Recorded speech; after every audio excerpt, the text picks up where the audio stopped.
Whoa, we're live. We're live. Let's make sure are we actually live? We never know. It always takes us. No, we never know. Yep, we are live. So I'm gonna share this. I'm gonna share this to my my public here, and all right, done deal. So, folks, this should be on my timeline, Nancy's timeline, and on Facebook.com/ECNK Talk Live. That is the link. We love your voice, Eric. You do? Even though it's a Love your voice. little congested, folks, tonight. I'm sorry. It's allergies. The pollen has gotten to me, so please bear with me. Oh, EJ's on already. This is wonderful. So you don't sound as bad as you think you do. A lot of people. This is the time of year when a lot of people really suffer with the allergies. So Oh man, yeah. not alone. You said you saw like a whole bunch of pollen on Oh your my God, car. the pollen on my car was like an inch thick. Of course, I'm exaggerating that. Yeah, I had to yeah. go like wash the car, and then driving home, it was covered again. But we'll be through this. We'll be through this. Oh, These, I you know know. what? These are small problems compared to what people are going through in this. Yeah, You no, know, we should this not. We should not be kvetching. That's for sure. fetching. Kvetching, you know that word.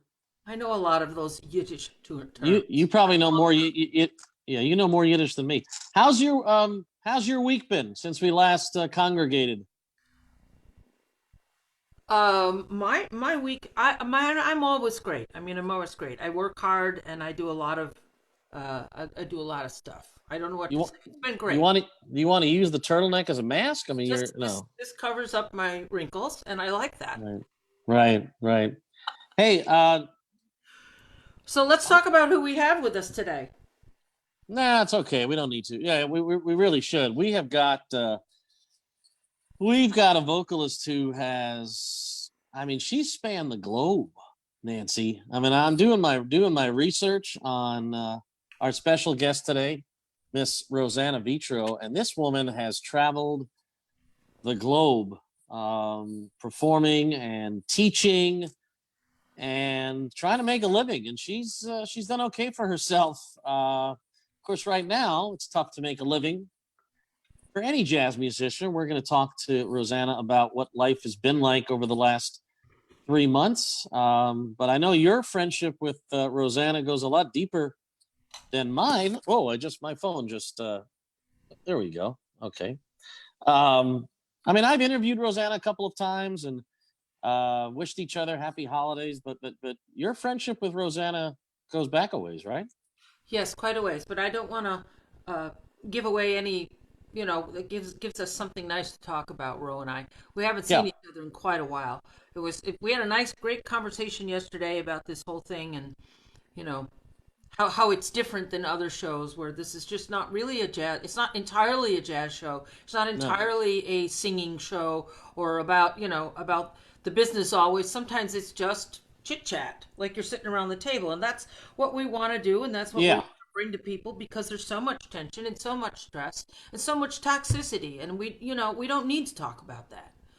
You know. No, this is definitely not a show where we're gonna focus on tension, stress, and toxicity. We're gonna chill. We're gonna get to know our guest a little bit. Might even play a little game later. I got something up my sleeve later that I think you and Ro are both going to enjoy.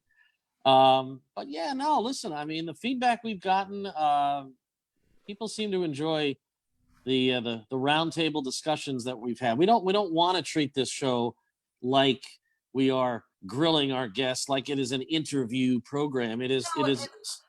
quite honestly. Uh, You're getting is the chicken ready? Is that the bell? I just heard the bell go off. It's kind of funny. It's the chicken ready. Not yet. I can Yeah. rush out if you're hungry, Eric. No, well, no, I'm good. I'm good. We talked about me coming to visit you at some point, and I've already got like a list of menu requests, about 6 or 7 of them. So let's see who's populating the room before we bring Roseanna in momentarily. Boy, it's funny. We've already got people who share the name Vitro. So I'm guessing that these are people who definitely know Roseanna, namely Karen and Debbie. And of course, we've got our Donnas who are with us every week. Your student, right? Donna Pacini, as well as Donna Militello Calandra. Beth Ann Dice is here. Speaking of cooking, I'm sure Beth Ann. Yeah, well, we'll have to talk to them about our grand idea. We haven't done that yet. I know. You'll have to let us know what you're cooking up tonight, Beth Ann. And E.J. Decker was the first person to pop in the room, and I know that he's a good pal of mine too. Do you know E.J.? You know something? EC does not know EJ. Oh my gosh, you didn't. He had a wonderful record, Arthur Prysock record. He did. I remember the record, but we don't. We've never had the. Chatted? Well, he's on. Never chatted. Yeah, and I know he and Ro know each other quite well. Hey to Janet Stevenson, to Jeffrey Levinson, and you know what? You and I could chit chat for another 15, 20 minutes, but I'm excited to have Ro. She's eager to come on, so let's bring her on. Our special guest, Grammy-nominated vocalist, educator, composer, jazz chanteuse. Can we use that word? Chanteuse. There she is. I'm a singer. I can't pronounce that, but I know he's chanteuse. I'm from Arkansas in Texas, so I know how to say that. Yeah. Welcome, Roseanne. It's so wonderful to see your lovely face. Yes. So lovely to see y'all's. Yeah, y'all's. My daughter married a Texan, and his mother is from Arkansas. Well, it's everything runs together, in the little town that I actually grew up and went to school in, Texarkana. One side of the street is Arkansas and one side is Texas. Wow. Down state line. And on the Texas side, you could drink. You couldn't drink. And on the Arkansas side, you could drink. I'll be hanging out in Arkansas. No, it was really funny. But so you were born in Hot Springs, right? I was. Hot Springs is sort of an international resort of sorts, where Bathhouse Row and people from all over the world will come in and stay a week or two and drink the mountain water that comes out of the springs in the mountains there, and then they'll take the hot baths on Bathhouse Row. That sounds lovely. Yeah. It's very lovely. It's a beautiful, beautiful little town. So my friend Steve says, and an Italian woman. I am definitely, half of this body is absolutely Italian. My father, John Vitro, from the wandering Vitro tribe from Calabria, came over and moved to Mamaroneck, which is where my family started out. My Italian grandmother, Elizabeth Polera, lived. And I did meet her when I was in the 3rd grade. We drove up from Hot Springs, and I met my Italian grandmother, and she didn't speak any English. But she made a serious sauce, and so do I. Yeah, yes. Well, so do I, because I was taught by some of the best. I have a funny thing. People ask me. I don't. Sorry. Well, that's all right. We'll make you some. When I travel around, I'm always, like with my hands, and they're going, Nancy, are you Italian? I said, no, I'm from Syracuse. Because everyone is Italian up here, except for Eric, of course. Hey, buongiorno. People sometimes look at me and just, I don't know. I don't know if it's just the dark hair or what, but I guess a lot of people say, you Italian? And sometimes I even lie and say, yeah, actually, I am partly. But no, I actually have a little Greek in me. My dad's family is from Greece, so I can't claim to be any percentage Italian, although I guess I don't. I guess I don't know for sure. Maybe I need to go to ancestry.com and find out my roots.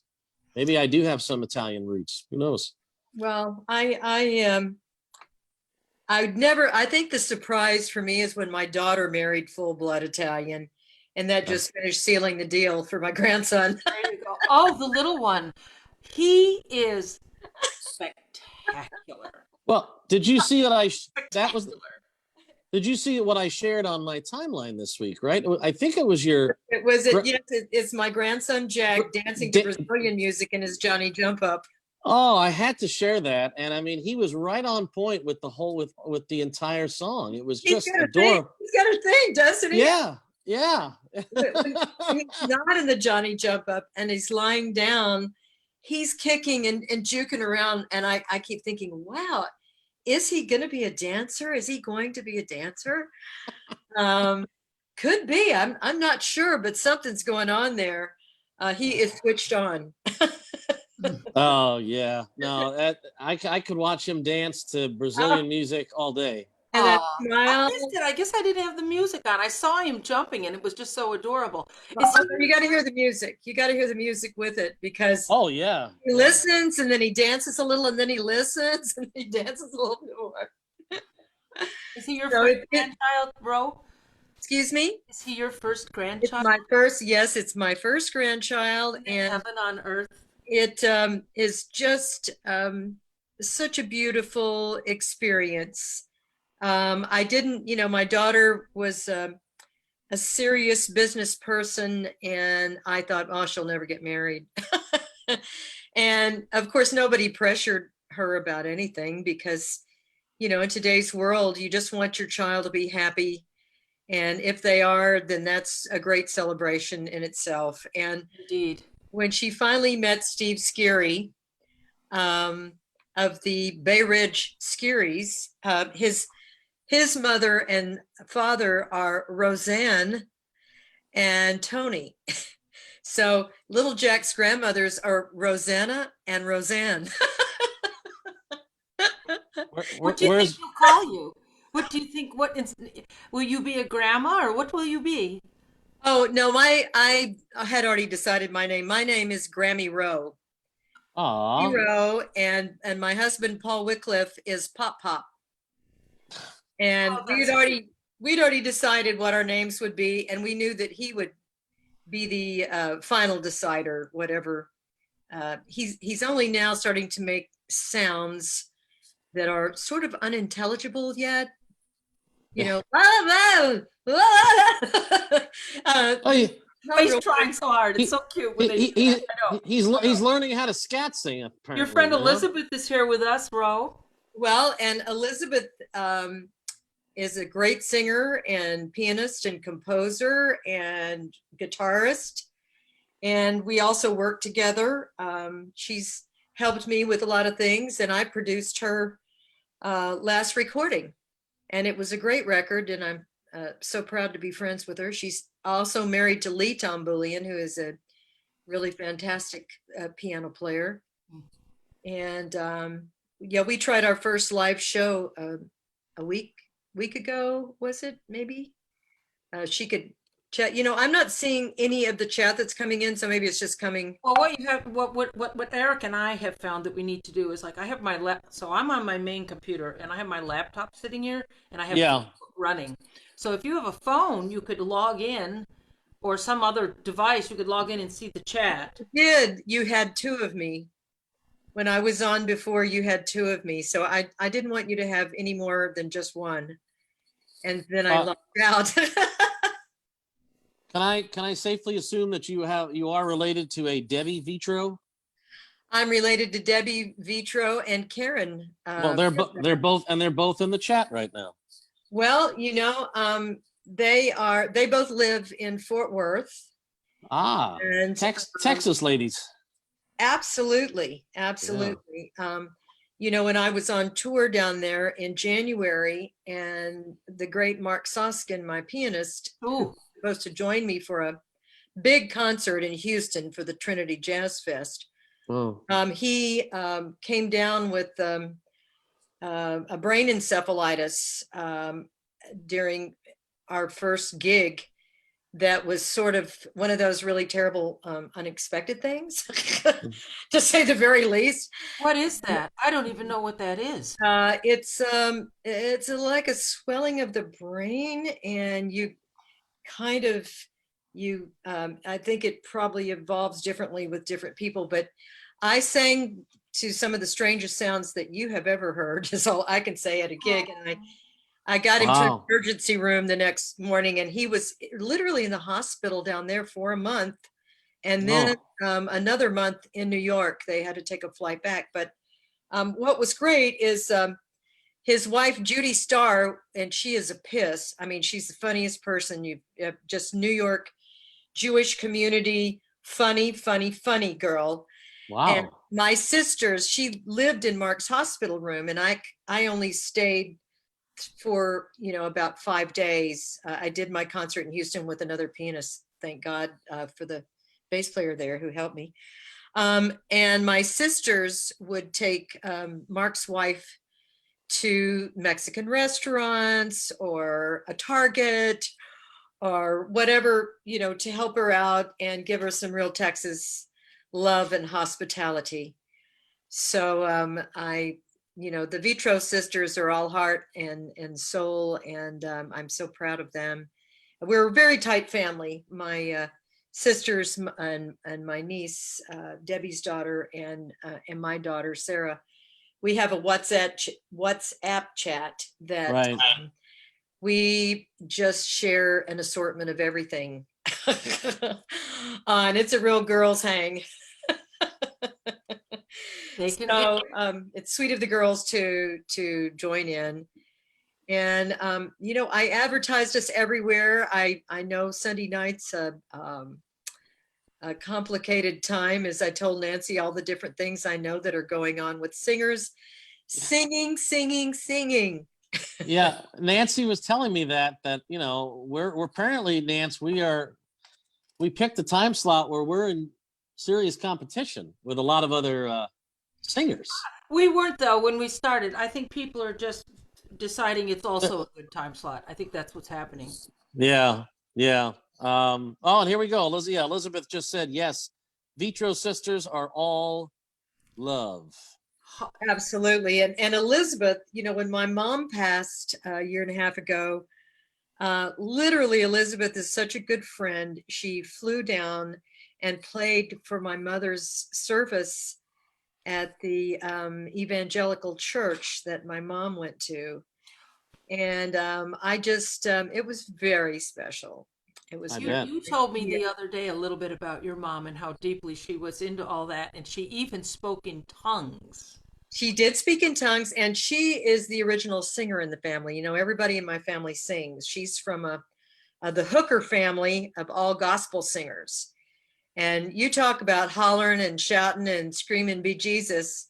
I mean, they. And that's where you get the blues from, sister.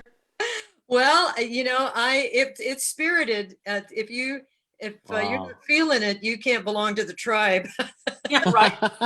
I asked some of my students if they've ever been to a good Baptist church or a church where there is real singing going on, instead of white people just going la la la la. You know what I mean? Like, well, yeah. Oh yeah, no, my mom. During the George Floyd funeral, they had really screaming shouters going on. I mean, wow.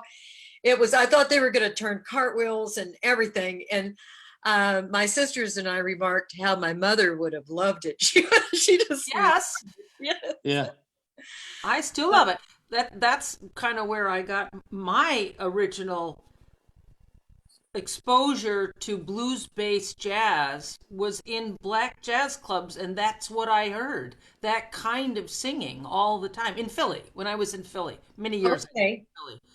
And I was totally unexposed to the northern version of jazz. My roots, I got turned on to jazz in Houston. Yeah. And the great Arnett Cobb, tenor man, really soulful, dirty, cool, really kind of cool swinging with a little getting, when he got serious, it started honking, you know. But like Houston. yeah, he was, yeah, but he was really a great influence. And he would always tell me, slow down, Roseanna, slow down. Okay. And because I was always going a little too fast. Yeah, but we all did, didn't we? Didn't we all do that? I struggle with my kids that I teach. They just want a million notes and they want to just all over the place. And it's like, man, breathe, take a breath. But I did the same thing. I just oversang crazy. Oversang. Oh yeah. Oh yeah. So how did you get? How many years did you do jazz in Houston? Was it Houston? Yeah, it was Houston. You know, when I landed in Houston about 1972, 71, something, probably 71, I just knew I wanted to be a singer because I'd always sang since I was 4. In Texarkana, I sang in every possible situation, in school and madrigal groups and theater and rock and roll and folk and everything possible, gospel. So I didn't hear any jazz before I was 21. I just never heard any. There was none there. Not really. My dad played it in the house, but of course I hated it because I was a kid. Well, you probably thought like I did that when you heard Perry Como or someone that they were going to fall asleep, that they were about to go to sleep. I kind of liked Perry Como. Well, I'm talking about as a young Andy Williams. Perry who? Wait, Perry who? No, I'm just kidding. I've heard of Perry Como. It's you know. Catch a falling star, catch a falling star, and put it in your. I know the crooners though; they're gone. Beautiful. Well, it was beautiful, but we were talking about being young and going too fast, and you know. So anyway, I was in Houston for 7 years of my career. I left for New York in 1978, and I found great success. I discovered jazz, and it discovered me. And the musicians, the old jazz musicians in Houston, were very, very kind to me. And I will never, ever forget what it was like to be a young, not knowing anything about it, singer, and getting tapes every week from Ray Sullinger and going to sleep with headphones on, listening to the music he taped for me. Sort of like Eric, what you've done in your career, going from our moment of cassette tapes and albums and all, you know, he would, this man that discovered me, that was a beautiful singer that sang like Mel Torme and Nat Cole. Oh. And he loved my singing and said, oh, you could sing jazz. And he gave me, he taught me for free because I had, of course, no money. And I would go to sleep every night with headphones on, listening to Ella and Sarah and Carmen and Joe and Nancy. I fell in love with Nancy Wilson. Me too. I'm a big fan of Nancy Wilson. Oh my God. Huge. Well, you know, that's where some drama comes from. Hello. Nancy Wilson is probably my second favorite Nancy singer, actually. Yeah. Oh boy. Okay. Stop right there. Yeah. No, I love Nancy Wilson from the group Heart. She is one of my absolute. I'm just teasing. No, but I'm getting worried. I want to ask Ro. Can I call you Ro? I realize I've never called you Ro, but it turned into my name at this point. It's all right. I'm groovy. I'm cool with it. But from Hot Springs to Houston, and then when you got to New York, I mean, did New York overwhelm you at first? Because New York is obviously where everybody wants to wind up. I mean, how did you get acclimated to? I had been extremely successful in Houston, beyond anything I'd ever imagined. And so it was a choice when a really great gig I had for a couple of years ended. That was the choice on Scott Hardy, this great guitarist that now plays bass with Leslie Pinchik. It's her husband, and he's really a great guitar player and was just outstanding. I mean, somebody that at a very young age was playing brilliantly and loved Jim Hall, a fantastic musician. We came together, and all I knew is I wasn't going to settle for just doing what everybody does when they get complacent in a town that loves them. Silly me. Silly me. I could have, instead I wanted to have a really hard time. And, starting out on the bottom in New York City is really difficult. And I know my friend Elizabeth and Lee that decided to move here when they were both probably in their 50s know exactly what I'm talking about. Yeah.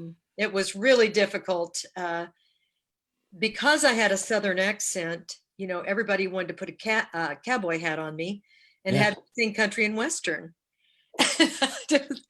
But I entered every competition. I lived in Bay Ridge first. I lived in Queens in a musician's house with Michael Boshin and Fred Light and Alan Simon and Harris Simon and a bunch of wonderful musicians. I moved all around, and then I finally met. I called Fred Hirsch for a gig because one of the things I always really stood by was wanting to sing with the greatest people because I would learn from them. And Fred Hirsch, when I called him the first, because I asked everybody in New York, who are the two best piano players? And they said Kenny Werner and Fred Hirsch when I arrived. And I can remember calling Fred to play at this gay bar up on the Upper East Side. And, you could make like $50 and Fred would have to bring an electric piano. You got that? The great Fred Hirsch, right? Some guys won't even do that. Some guys won't even do it. They won't do it. Oh, no, it was funny because, I would always, he says, Roseanna Vitro, I don't know anything about you. What is this? How much does it pay? I'll call you right back. Click. So then I thought, oh God. So anyway, I don't know who he asked or what he did, but then he calls me back in like 20 minutes and says, yeah, I'll do it. And then that was the beginning of us making literally 3 records and being roommates down the corner from Bradley's in a huge loft where Ed Felsen, who was the bass player, my boyfriend at the time, and everybody from Sam Jones and Art Farmer and just all these incredible people jammed at this big loft. And I lived there with Fred, and he was into terrorizing everybody. He was going around to show everybody, to sit in with everybody, because that's what you do when you first come to New York. You're going to go around and sit in with everybody. And he was fearless. He was just fearless. He would come in and say, well, I said it was so-and-so, and blah, blah, blah, blah. But he certainly could back up his chutzpah. He could back it up. And Fred is really very loving and very sweet at his core, and somebody that's cooking and art and good causes. And I love Fred, and I'm so proud of him, and I love his husband Scott, and I'm just so proud that he was successful. And then of course Kenny Werner, I was madly in love with him, and he kissed me in the middle of the Village Vanguard the first time I met him. Wow. Who wouldn't at least to have a few dates? Yeah.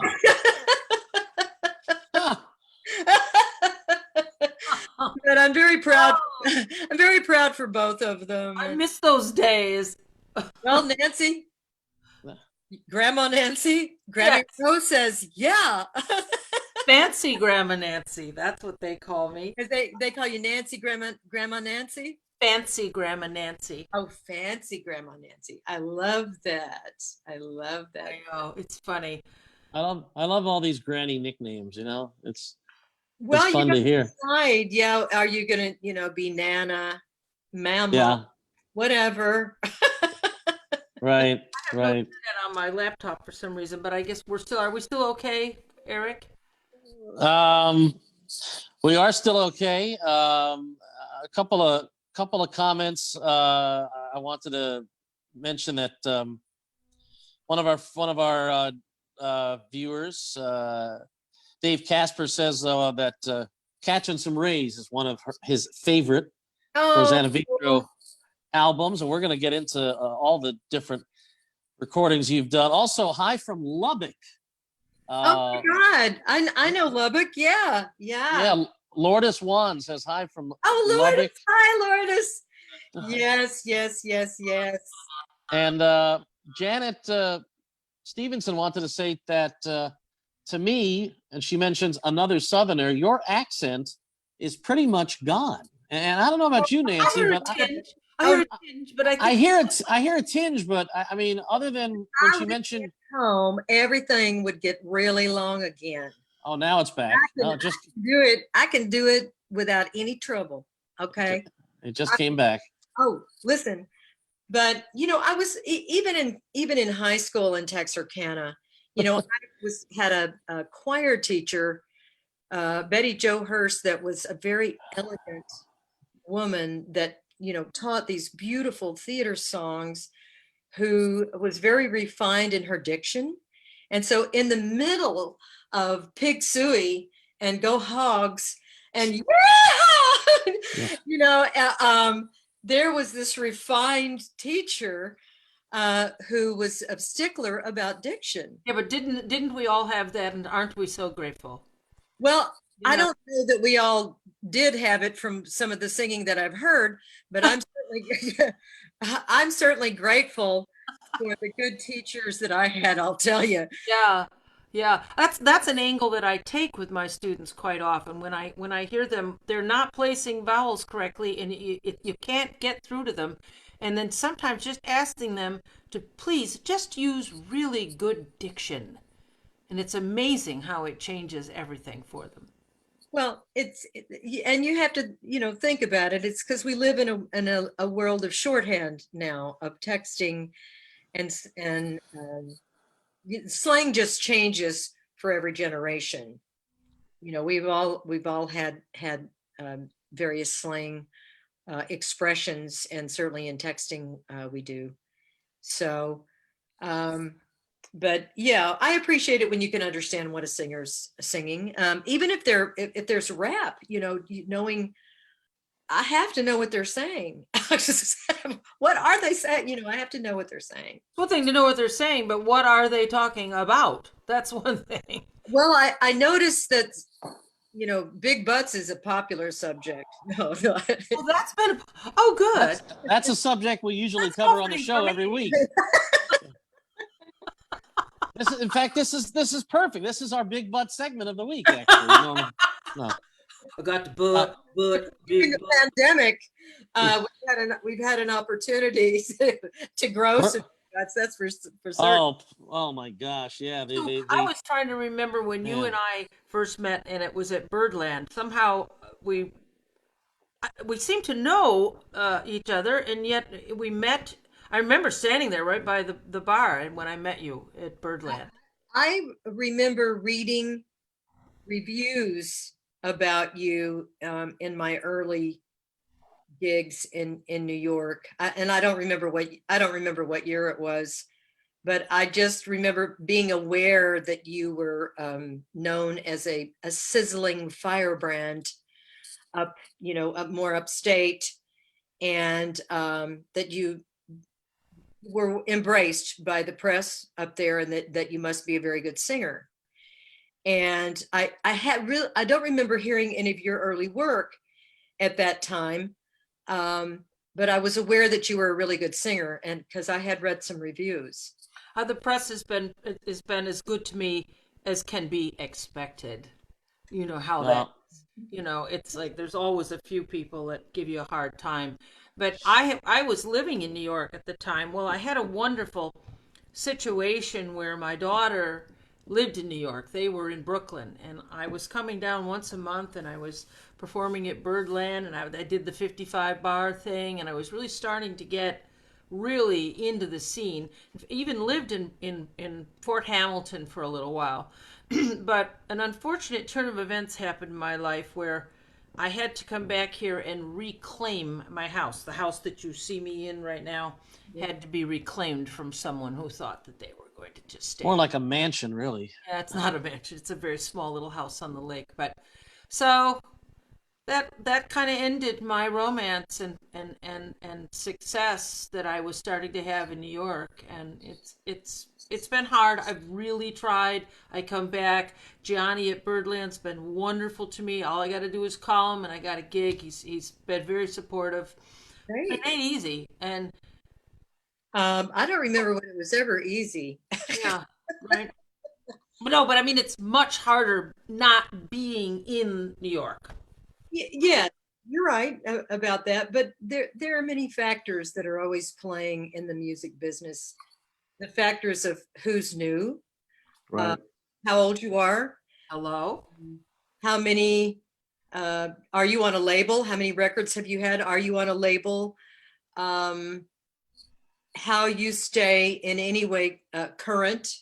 I remember having a long talk with Catherine Russell, who of course everybody loves and is a favorite singer these days. And Love Cat. Yep. and a dear woman who deserves all the accolades that she receives in every way. She's a real mensch. There you go. That was for you, Eric. I know. You I know that term. I've been accepted by the Jews, and Mazel tov. yes, I've been accepted, and feel comfortable to use the term. No, it's the perfect term. And it is the perfect term. But she told me, I have given a lot of panels. I have a site called J Voice that I worked in a more serious way for years ago before Facebook changed it up. Always keeping up with singers all over the world, and Catherine Russell's information on a panel I gave for Jazz Times a couple of years ago before Lincoln Center took it over. She was saying how she had decided once she got out and started performing again that every 2 years she was going to release a CD, and in her continually just keeping something. You just decide that? I mean, the money just shows up, or how? No, I just think that, fortunately, she's like, in a sense, jazz royalty with her mom and dad, the history of her mother and father. Sure. Yeah. All that goes into it. We know that it's like, you can't say that the Marcellus family has no family legacy. I mean, families have legacies, and some in jazz are beautiful and important, and we love them. And that's fortunate for Kat. That's fortunate for Catherine Russell. But she did say that every 2 years she makes a CD and gets it out one way or the other. But she has been embraced by Lincoln Center and by many venues for all the reasons that we love her. Well, she's truly got an old soul.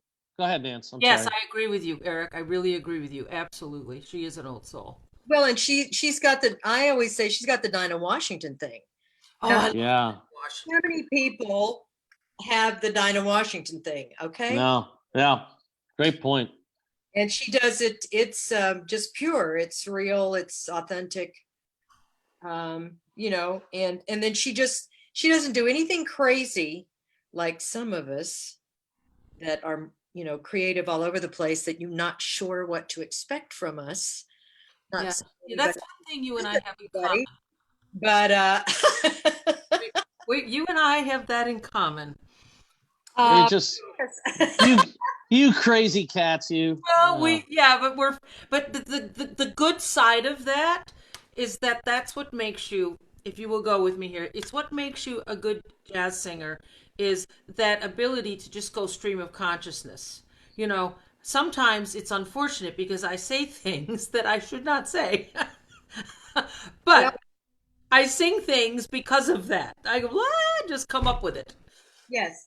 Well, Elizabeth and I have many talks about that, because I think she's gotten into as much trouble as I have for saying things over the microphone and elsewhere. So I choose to believe we learn as we go along about that. I've learned. I have to admit, I'm happy with where I am, very much, Well, very much. that's great. Aside from the fact that I can't be with you guys in New York. So I know, Eric, you have a lot of questions for Ro, but I have to ask this. Oh no, I was just going to point something out from the chat room. Go ahead. Good. Well, I wanted to get into what Ro feels, what she's been going through there. She's right in the thick of it there, and of course we're in Jersey, but nevertheless it's bad, and we just want to know, how you're feeling and what you're seeing forward, like what you think, what you feel is going to be happening going forward. Are you hopeful, Rosanna? I'm actually a very positive person, and I always look for the light, even though obviously there's many upsetting things that have happened, and with the pandemic and various issues that I'm not going to discuss right now. But this room is all on that page. I'm very hopeful. Yeah. Because I'm hoping that all the people that are going crazy like we are about not getting out, as we start to get out. And by the way, I'm so close to Manhattan, I might as well be in Manhattan. I'm in South Orange, which is one train stop away from Manhattan, and tons of musicians live here. I mean, Dave Stryker and Kate Baker, and just tons. Don Braden lives up the hill from me. John Lee from the Dizzy Band is within distance. I mean, Victor Jones is up the hill. I mean, besides New York, let's just face facts. New Jersey, next to New York, got hit as hard as any state in the country with the pandemic. And what's happened is that the winds of change, I call it, is that there's a whole different paradigm now, and all of us are adjusting. It's like you guys experimenting with this show. You're trying something out here for connection, communication. And I think as you go along, you'll probably do different things with your show. You'll learn things that work better than other things, and including people. And who knows how it's going to fare out. We're all learning to use. Dean Johnson was telling me yesterday on the phone about Jazz Cam. I think that's the name of it. I don't have it, but it's something that works on Fios. It's a way that the trios, my guys, Dean Johnson and Tim Horner, play with Jim Riddle and Paul Jost now. And they just did I know EJ Strickland works with these people too. It's some kind of Jazz Connect umbrella. Like, we're all looking for some umbrella to be under for performances. Yeah. You are not with Lincoln Center, or you're not with Gail Boyd, who presents things. So an umbrella on how we're going to present our music, how all of us performing at the same time. I saw one of my beautiful former students, Vanessa Perea, was performing on Instagram last night. She's absolutely stunning and gorgeous, and she's married the trombone player at NJCU, and off they go. And so everybody's performing. I think you said Jane Irving is, Ari Silverstein was talking that Jane Irving singing. Joycelyn Medina is running a singer's jam at 7 p.m. that tons of singers go, and they've all figured out how to play something or with backgrounds and go on and sing a song. And then the next singer comes on. So that's what's happening, is everyone is trying to really figure out how to sing together, how to have a band be together. I am worried that if people don't wear their masks and don't socially distance until we have a vaccine, hopefully, that we can trust.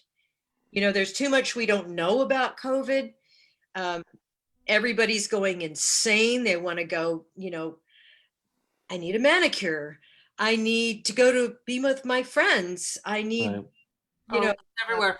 It's just all this pent up demand. Yeah. Happened. I live in a little tiny resort on a little bay on the lake.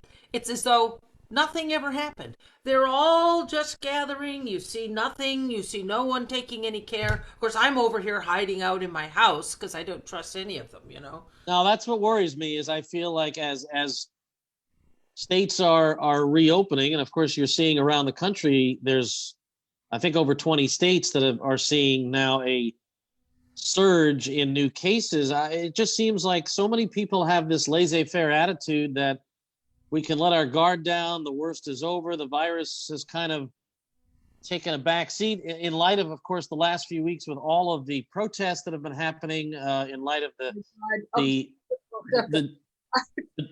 well, and I have to say, I'm actually someone that I have protested many times in my life for issues that are important to me.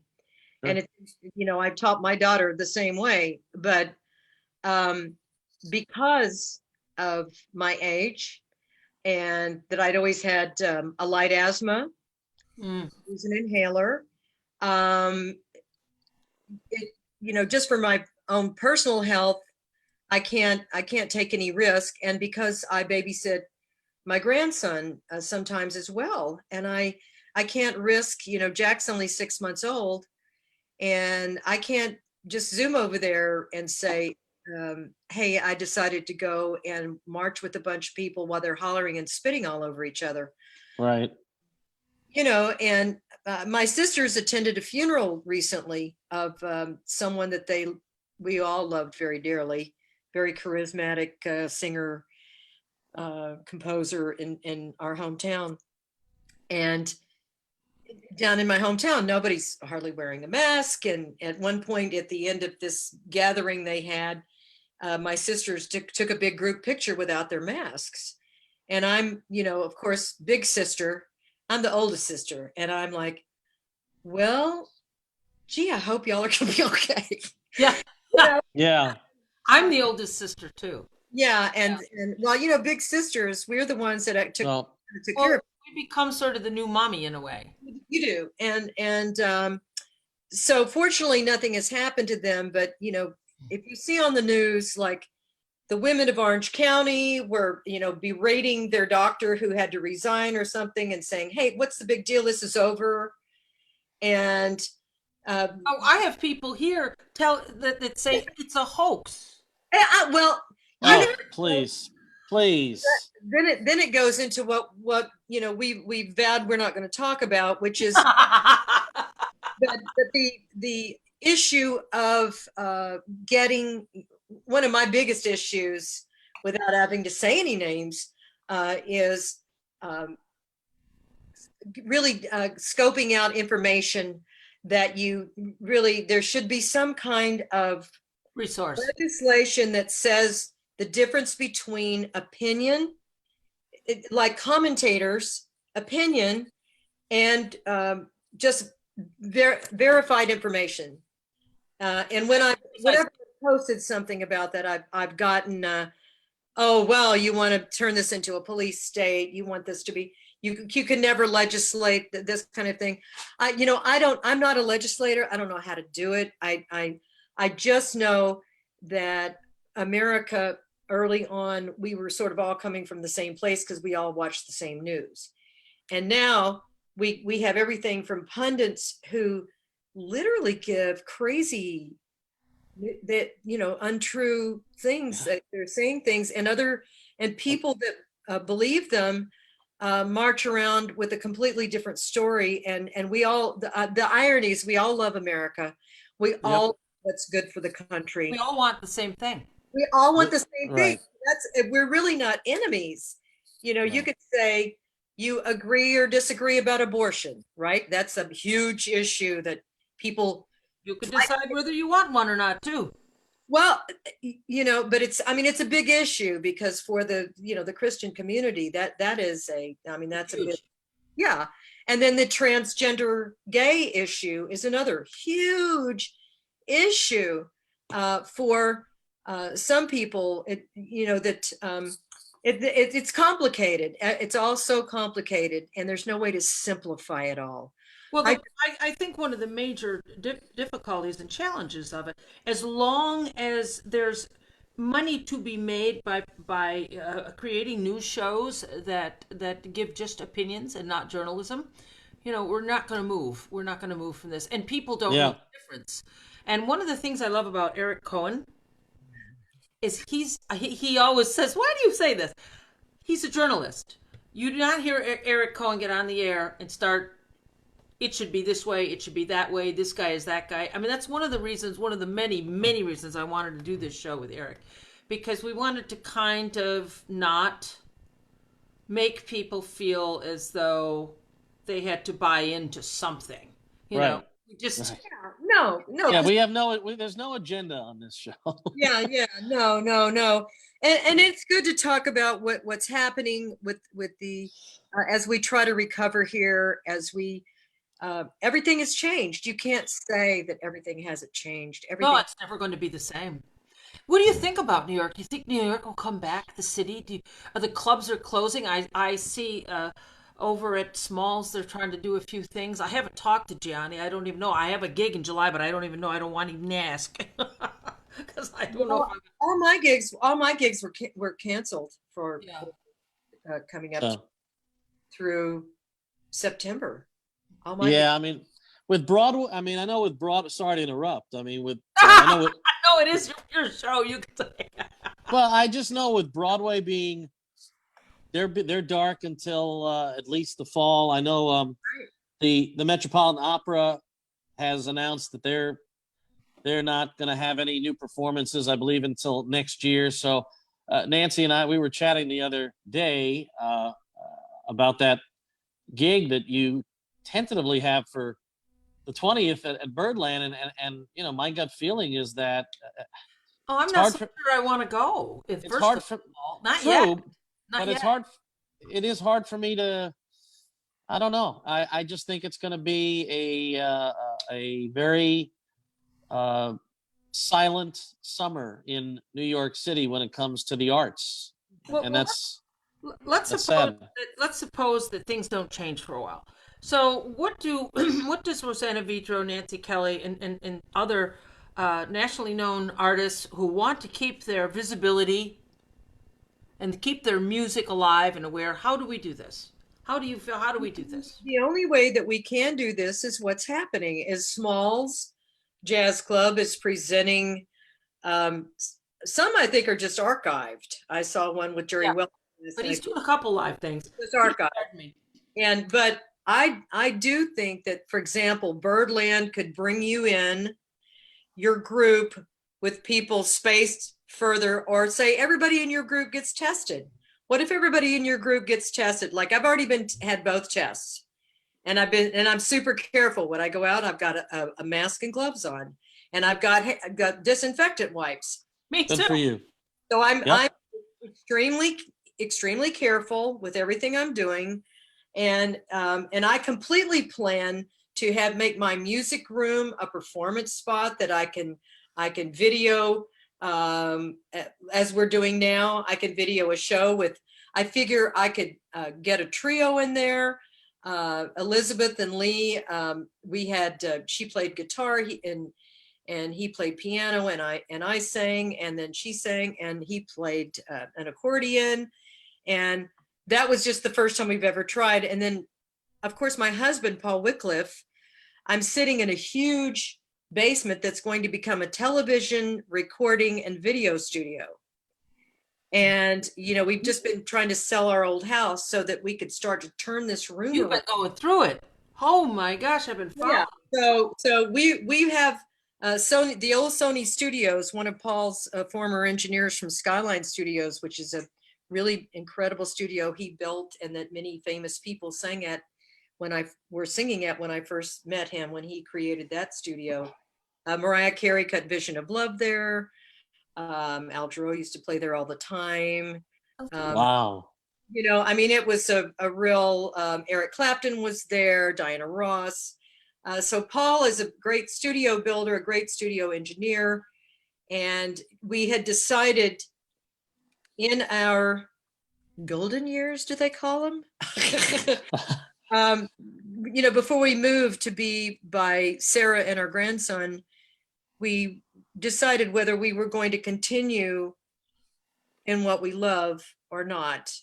Or did we? Oh, come on, you have. Well, I knew I would never. Have your toes in the water somewhere, man. I knew I would never stop singing, but I just mean, to what degree are, because it's a bunch of work, what we're talking about, to create this massive TV studio and recording and video studio in this basement. And he said, no, I want to do it. So once he said, I want to do it, I said, all right, well, I'm nuts enough to go along with you on this. We've been 38 years together. I guess here we go. 38 years. Wow. That's Yeah, great. we've been together 38 years. I have 2 CDs in the can I haven't finished that I sat on for a couple of years. Wow. One with Bob Dorough and Sheila Jordan called Sing It Song Bird. Oh, wow. And I've got some great tracks by Bob Dorough. A tour de force vocalist that he recorded on this record. And so that's I never finished that. It's just in the can, and I need to overdub some vocals to do some touch-ups and stuff. And then I made an album with Kenny Werner and Harry Allen and Alvester Garnett and Dean Johnson. Bossa Novas?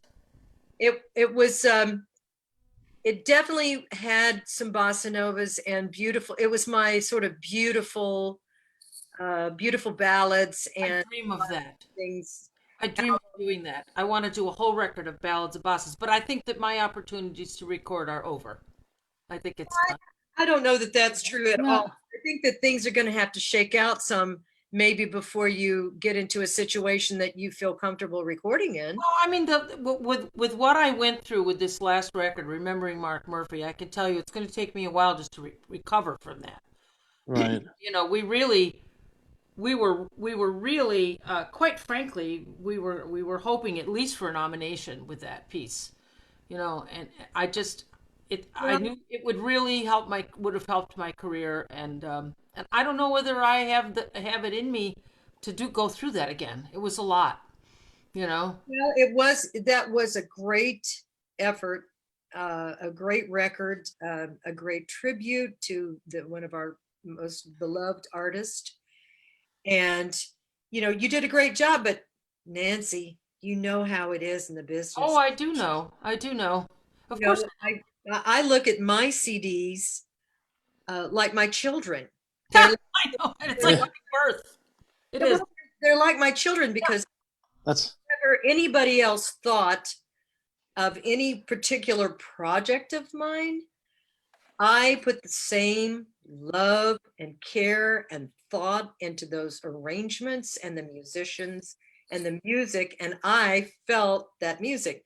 Now, if somebody didn't like the Ray Charles record, or if somebody didn't like Claire Fisher, or if somebody didn't like me doing the blues on Tell Me the Truth, and liked Randy Newman better, or whatever, all that's okay, because as artists, what we do is we put together a moment of music that's what we want to say at a certain moment, and that expresses a piece of who we are, and then we put it out there. And then, it's like it took me a year to make the Randy Newman record, right? I was meeting in Dean Johnson's basement weekly with Sarah Caswell and Mark Soskin and Dean Johnson and Tim Horner. I tried even some percussionist and a different drummer and some other things, trying to decide, do I want a drummer? Do I want percussion? What do I want? Evolving the music, choosing the songs. And it was my husband's idea, by the way, to do that record. And yeah, Paul had said, because I've always sung, I Think It's Going to Rain Today. And and whenever I do, I completely still a room. It really, people love. You did that on the Kennedy Center recording, right? I think I did. I have to look back on. Yeah, I'm pretty I have sure. all the records right here. Oh, why don't you tell us? How do you like this from A Quiet Place? That's what you looked like when I met you. No. Oh, wow, yowza. Called the lot of hair. That was all Big Hair Day back then. Then we have, she's sucking a Dixie cup and looking at her husband to be. So wow. I'm glad she said Dixie cup there for a second. I got worried. I got worried. I brought my favorite treat for the pandemic, These are 2 of these Barton chocolates are only 60 calories. Oh, Wow. Hey, we by the way, still try.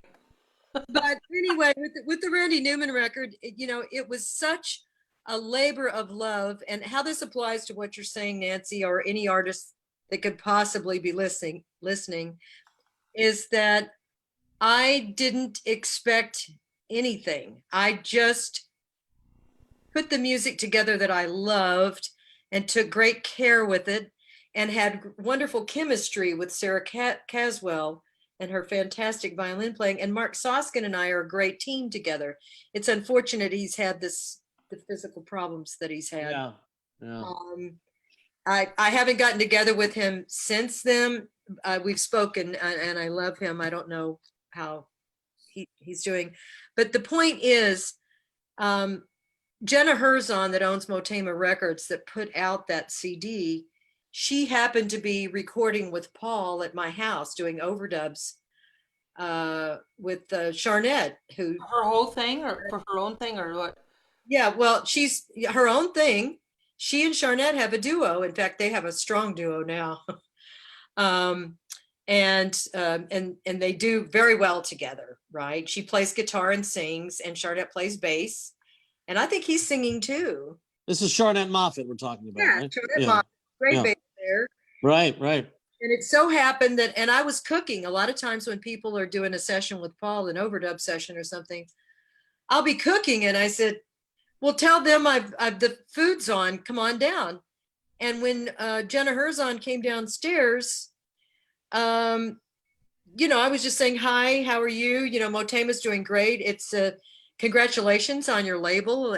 And Bertie Musicus, this singer that I always loved, that apparently Jenna Herzon loved too, loved my singing and had told Jenna all about me. And so Jenna said, what are you working on? I said, a Randy Newman project. And she said, oh, I'd love to hear that. And I said, oh, I was actually trying to sell her one of my students.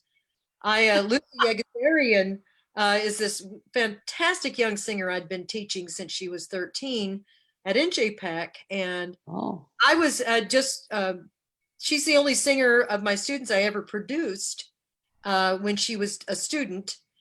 And so I was telling her about Lucy, and I sent her Lucy's record. And that's a whole other student teacher story, because she wanted to sign Lucy, and Lucy said, no, I'm too young. I'm going to high school. I can't tour.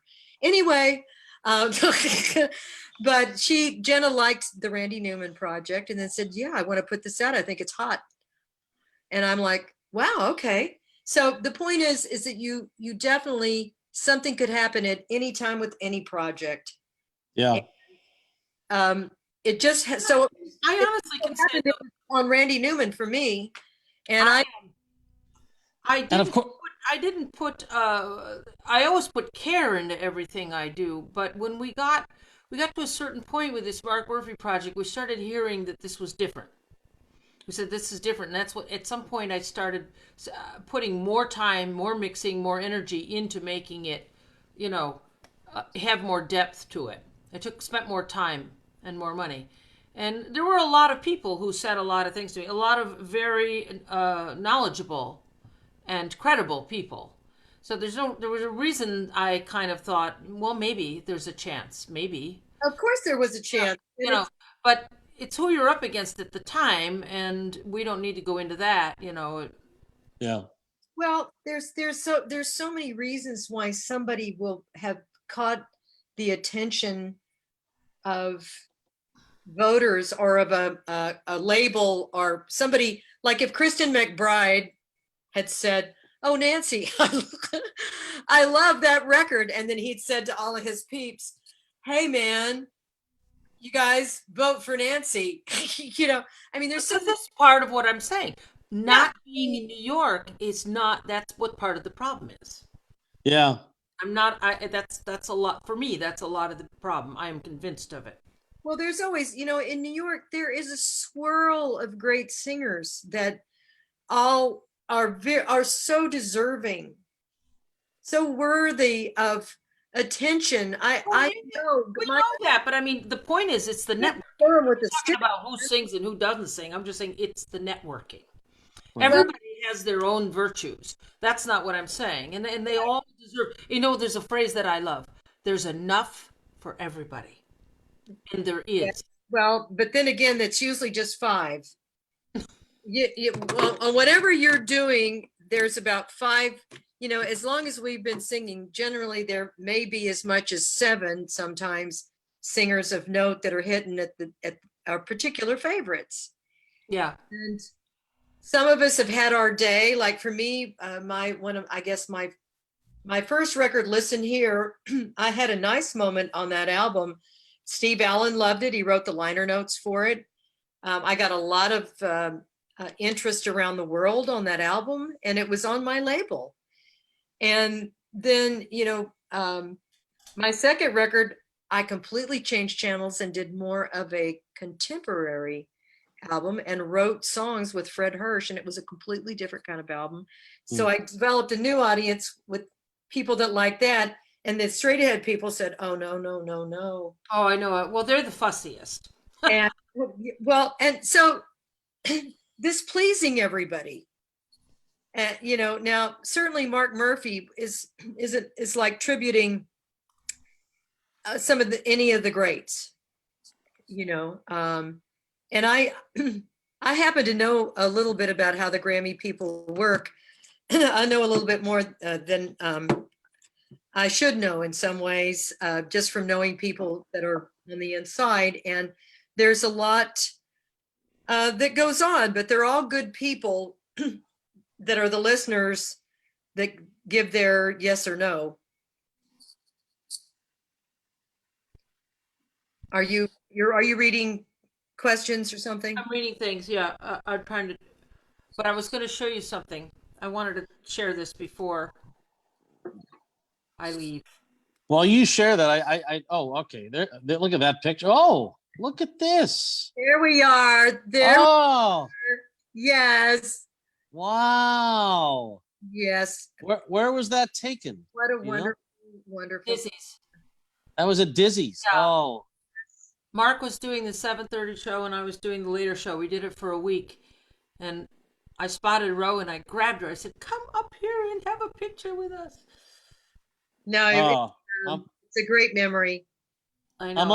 I'm only sorry I never got to hear Mark live. Oh my. Unfortunately. Yeah. He was a piss. I saw him terrorize Tom Lellis more than once about some blues. Because Mark would do the blues, and Tom is extraordinary, but blues is not his thing. It's just not his thing. And then and Mark loved Tom Lellis. He just absolutely loved him. And then I would be on at some of Tom's gigs, and then Mark would come in. He'd always blow my mind because he would drink just say a couple of Long Island teas. A couple. Yeah. Just a couple. And then he did it. He liked to partake, and get up and sing his ass off, and would usually, and if I was in the audience, he would call a blues and invite Tom and I up on a blues, and Tom hates the blues. Maybe he knows what he's doing. He's a great musician. He's a great composer. Yeah. And he's modern, and Brazilian, and great composer and lyricist. And Eric, Ro and I have really kind of chatted it up here. Listen, do you have anything you really want? Well, first of all, we're going to close the show with a little bit of a game I have, and Roseanna, you have no idea. You have no idea what's coming, but no, I wanted to read a comment that came from, and actually it's been a half hour since this comment was made, and I realized I don't want to be opening Pandora's box for this, but I just thought it was such a great comment, and you'll know who it's from when I read it.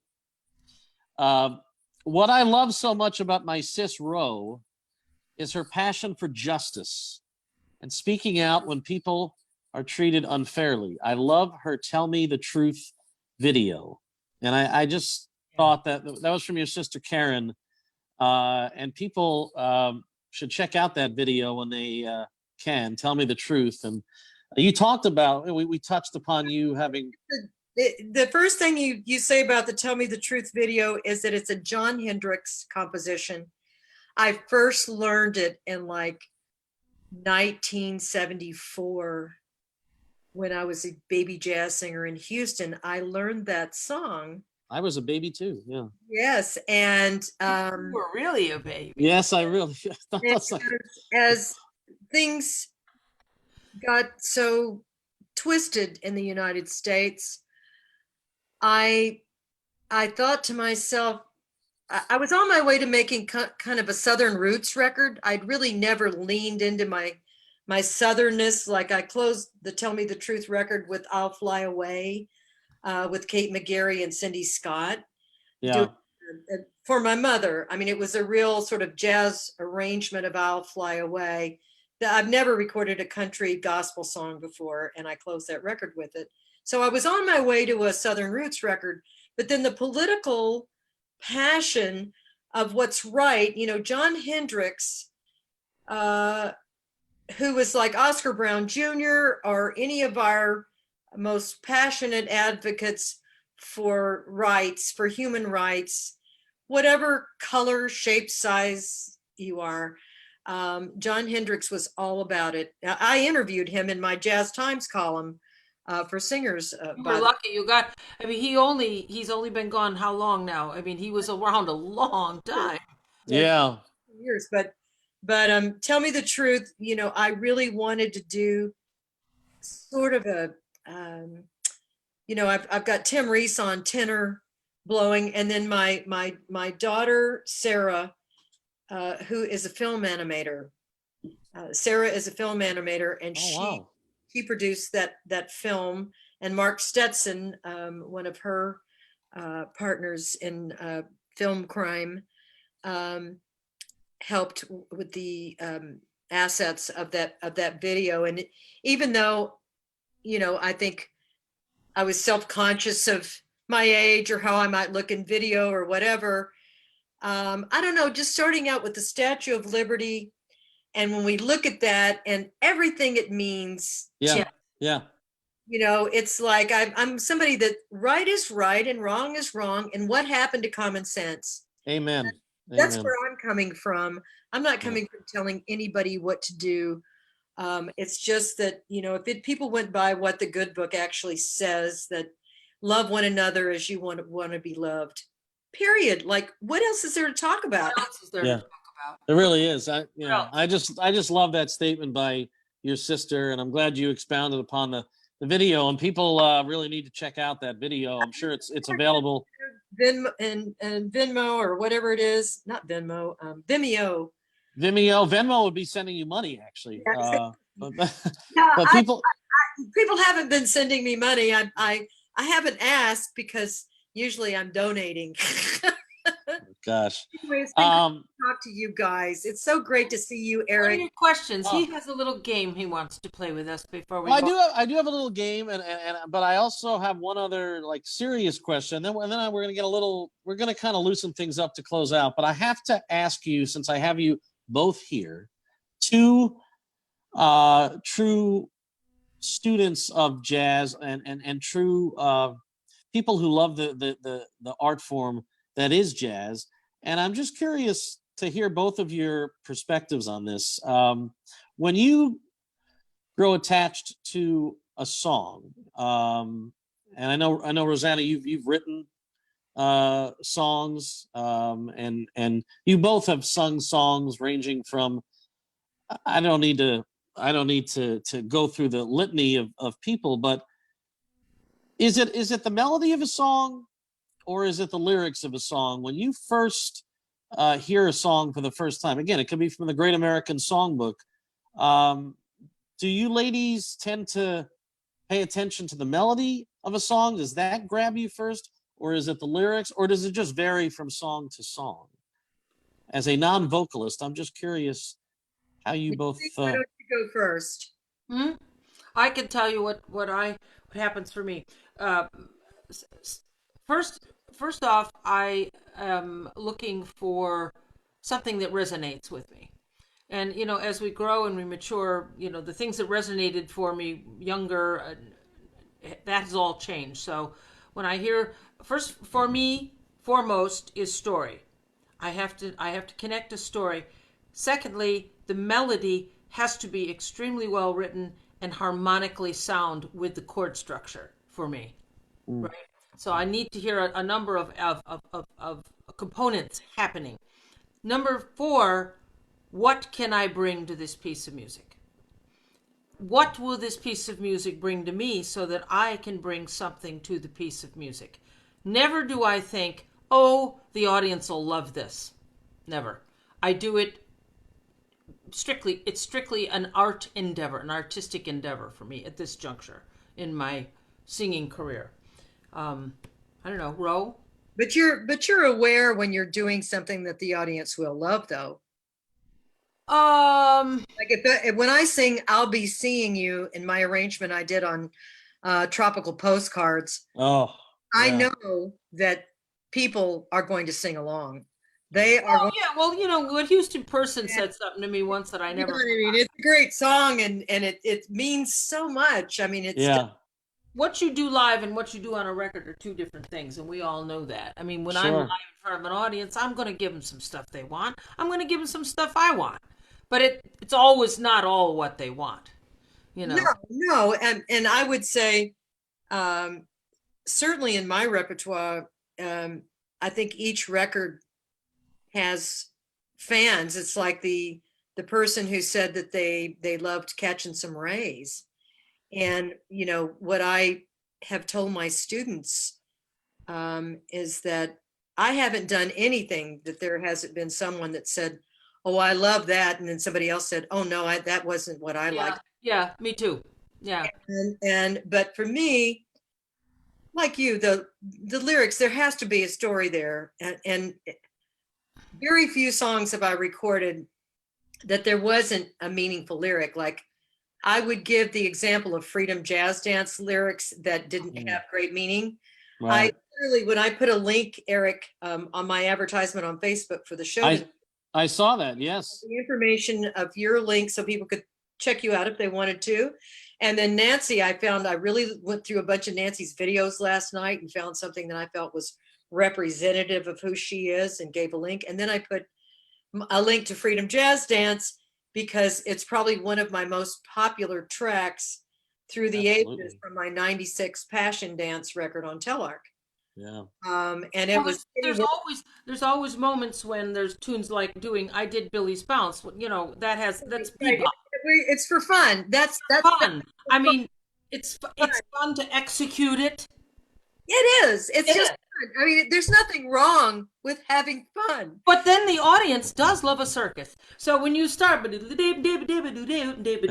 all that crap, they're like, ah, yeah, that's so cool. I mean, but I Yeah. And don't let's. get anymore much. I'm like, So it is the melody and it is Yeah. the lyrics, of yeah, course, Eric, because a familiar melody, uh, on my Passion Dance record, I recorded a couple of songs. I always record a couple of songs nobody knows that I just particularly their melody and the Yeah. story was so sweet to me that I wanted to sing something very fresh. So it's all important. yeah. Well, I'll tell you, we have had a blast, and we're not done yet. But I tell you what, Nancy, I think I speak for Nancy. We have had such a fun time chatting with Roseanna Vitro, Grammy-nominated vocalist. The Grammy nomination was for the Randy Newman recording, and Randy Newman, by the way, is only one of so many artists that Roseanna has covered. I just want to mention just a couple. Okay, Roseanna has devoted entire albums to the music of Randy Newman, Ray Charles, Bill Evans, Claire Fisher, Steve Allen. She's also sung songs written by the likes of Betty Carter, Mavis Staples, Boz Scaggs, and Donny Hathaway. And that's just a very small sampling. The range of this woman is just incredible. And we're so thrilled that she took the time to join us tonight. But now we're going to get a little. We're going to learn some things about Roseanna Vitro and Nancy Kelly as we close out the show that people probably don't know. Okay, because we're going to play a segment called. And we've never done this, Roseanna. You're the first. You're the first contestant, and Nancy. I'm right in that pen with you, dear. Nancy's joining along. We are calling this segment "Take 5." Okay. And I'm going to throw out just 5 random questions, and the first thing that comes to your mind. It's kind of like word association. Okay, so right. So here we go. We're going to play "Take 5" with Roseanna Vitro. Tick tock. You have. So we'll start with. We'll start each question with our guest with Roseanna, and the first question I have is this: what, if you can remember, is the very first record that you remember listening to?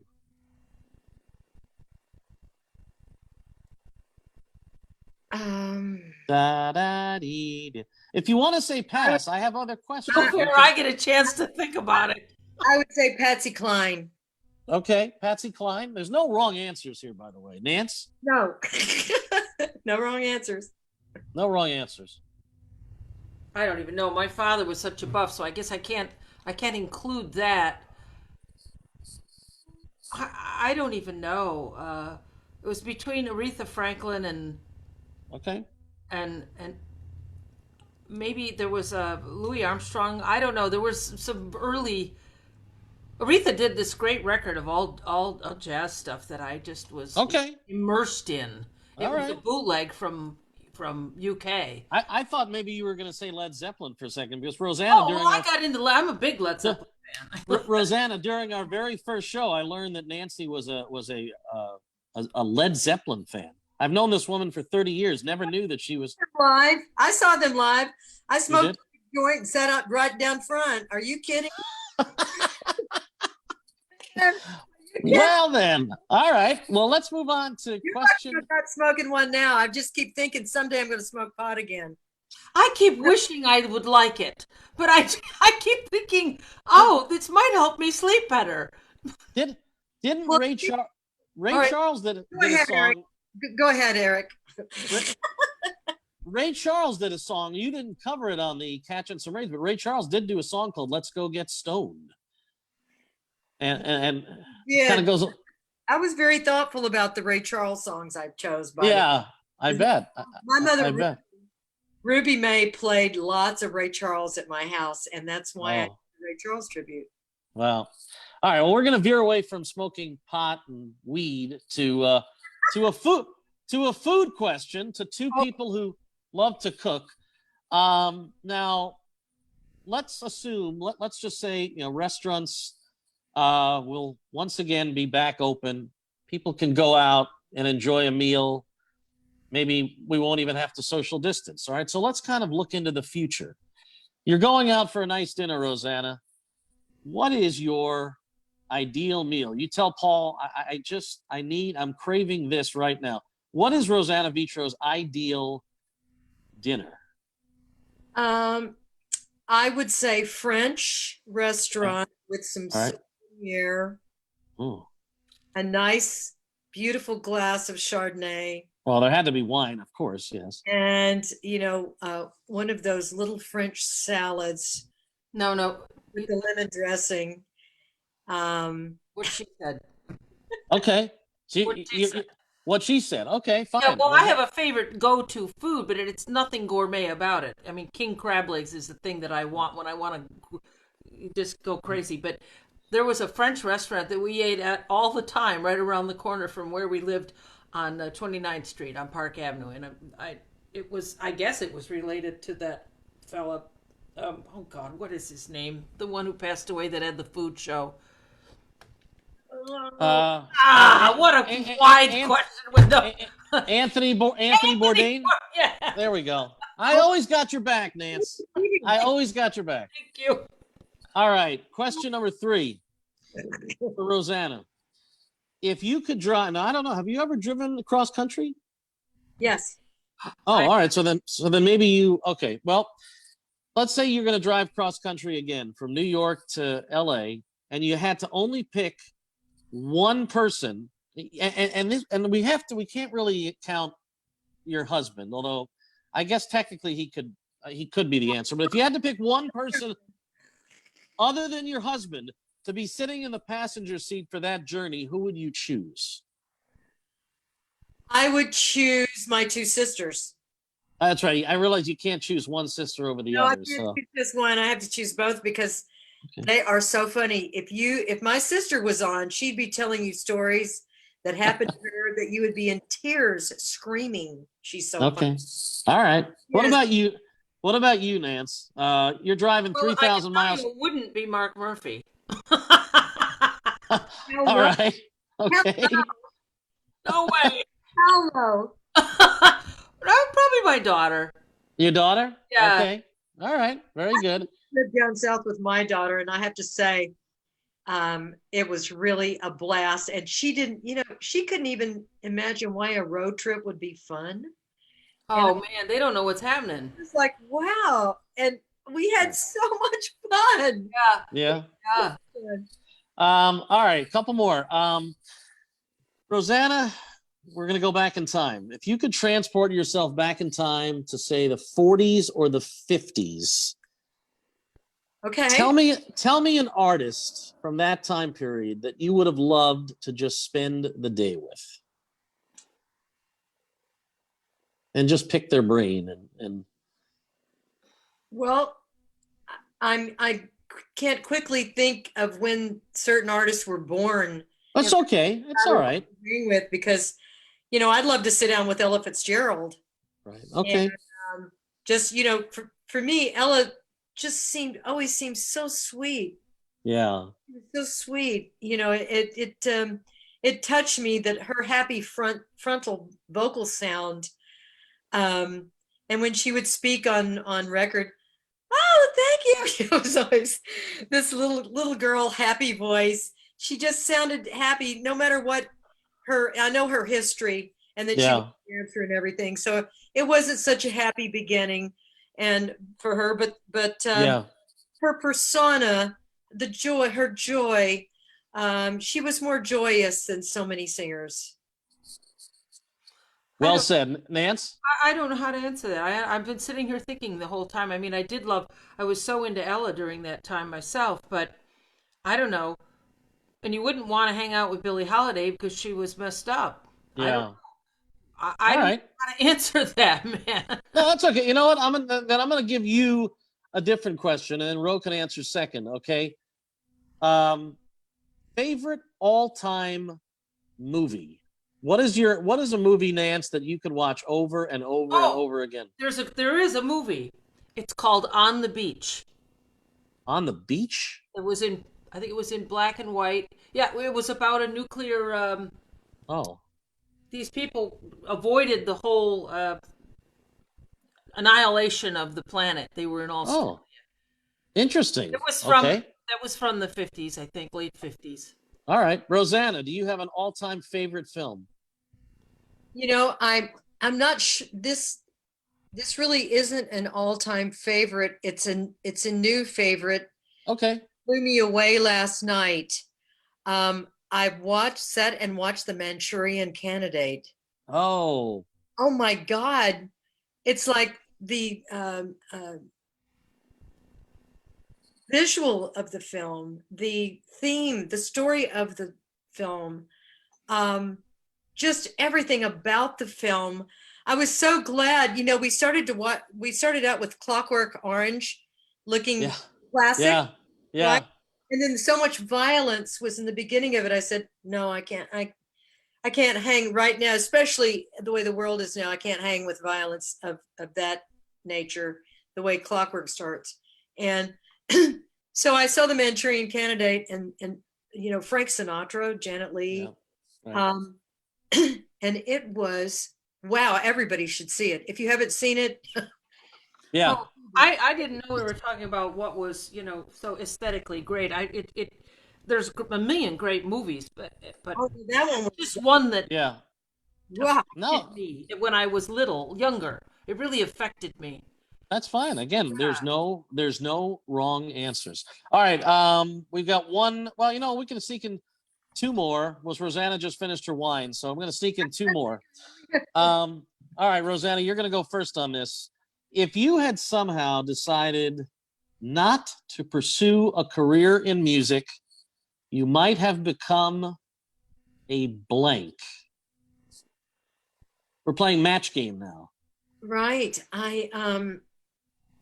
I've done many other things, but singing was the only thing I ever wanted to do. Okay. I don't know what I would have done, because I was from 4 years old, that's what it was, and I never looked back. That's what it was. So we never could have seen Nurse Vitro or Counselor Vitro. No, I cook and everything, but I only do that for family and friends. Yeah. All right. Nance, is that the same for you? Several answers to that one. I have so many things that I would love to do in this life. There's not enough time if I had 3 more lives to do it all. I mean, I got bamboozled into being a singer. I was a pianist. Really? Oh, okay. Yeah. Well, I had a little all-girl band when I was 16, and I was the only one that would sing. So I then got bamboozled into being a singer, and I've never really, I don't know. Yeah. All I right. just want to be on the bandstand. I love the music. You did? I think I would have liked to have been, probably the most realistic answer was a psychiatrist. But I'm really into physics the older I get too. I may have wanted to be a physicist. Okay. Yeah. Very, very interesting. All right. And my last question is as follows. We'll start with Roseanna. Who would be, and again, I know there's so many to choose from, but if you could choose one artist that you have never collaborated with, that you could have join you either on stage for a song as a special guest or join you in the studio to record a track on a future album, somebody that you have never collaborated with but is on your bucket list of somebody, man, if I could just one day record something with this person, who might that be? And it could be past or present, really, but preferably they be alive. Preferably alive. Yeah. Oh, I can't answer that one. I don't like anybody alive. Oh, stop! I'm just kidding. I'm just kidding.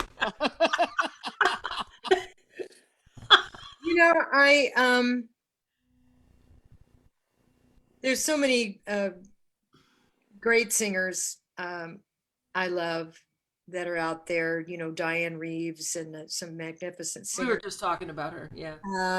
I think I have an idea who she might answer, but I'm going to just.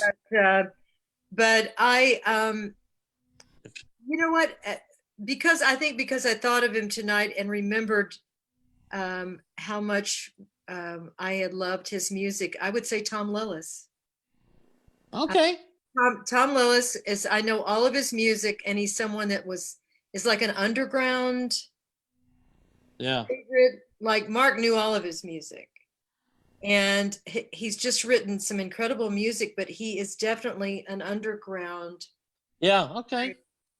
Yeah, he's not like the people that are doing Al Jarreau or that's a great answer. That's a great answer. The person I was thinking that she might say, although maybe you have I'm not sure. I thought you might say Bonnie Raitt. Oh, well, now, I could say alive, though. She is alive. Anytime. Bonnie's still with us. Yeah, yes. I've met Bonnie Raitt. And you met Bonnie, right? Okay. And I know all of her music. I certainly have that in my blood. Yeah. Blood. I saw her when she was young and drunk. She was with Freebo. Yeah, she got sober. And she was, but I loved her then. It was like it was kind of my Lightning Hopkins period when I first. Oh yeah. Yeah. Texas, where we'd like drink a bunch of tequila and then go hear some blues. Sounds like my kind of jam. All right. Well, big blues freak. I always loved the blues. Oh yeah. Yeah, I don't think of singers. Of course, I don't think of singers because I fine. think of musicians. I would love to have played with Bud Powell. I would love to. I'd love to play a living pianist that who plays my jam to the max is Benny Green. Oh, I'd love okay. to play with him, man. I know that it would go right straight to the center of the whole shit, right there. All right. I All don't right. know. I mean, I played. I'm really into drummers. I'm really into like a guy that. It's alive, so this could still happen. Yeah. Oh, I know it. I know it. This I could know it. I could think of there's musicians I'd like to play with. I once did a gig. category. Jeremy Pelt sat in, or he was on my segment at a jazz fest, and Jeremy just knocked me out, and he's gone so far. I'd love to play with Russell Malone. By the way, Debbie, by the way, we're done. By the way, excellent job with the game. Very nice job you ladies did. Debbie Vitro has this comment as we were playing the game. Clockwork Orange. I dropped acid to see that when it came out, and I think I'll watch it again soon without the acid. I think the violence will be upsetting at the beginning. I'll have to go back and see it some other time because I couldn't handle it last night. Well, I think we should call it a day. Yeah, I know we've gone a little over. I know I said I was going to ask 5 questions, wound up being closer to 8, but you ladies have been, it was fun to just kind of sit back and hear you both. To see you, Eric. It's great to see you. I have to tell you that. It's the first. Great to see you. I always love you. I always love to be in touch with you.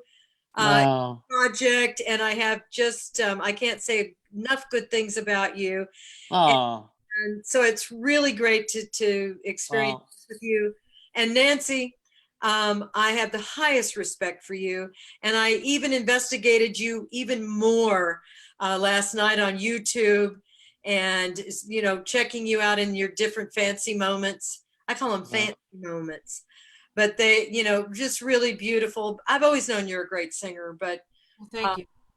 And I feel the same way about you. You and I have always adored each other and had the highest regard for always appreciated you. And I'm somebody that I love other singers, and I'm not a catty bitch.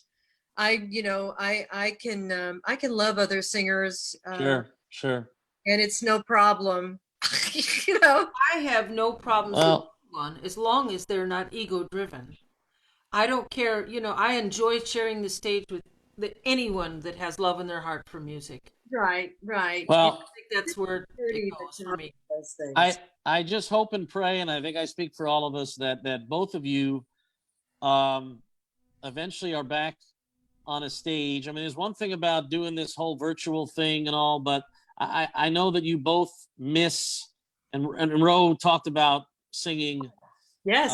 I'll be seeing you and hearing the audience sing along, and I know you both miss that connection with a live audience, and let's just all hope and pray that day comes when Nancy and Roseanna, you're both on a stage. The rest of our brothers and sisters too. And the rest of your brothers and sisters, and you make that connection. Because let's face it, when you're singing a song, and you just know that moment. Both of you know that moment when you just have that crowd, and it's a song that just gets them. It could be a song that brings back memories of someone in days gone by. It could bring back a happy or sad memory. It's the power of music.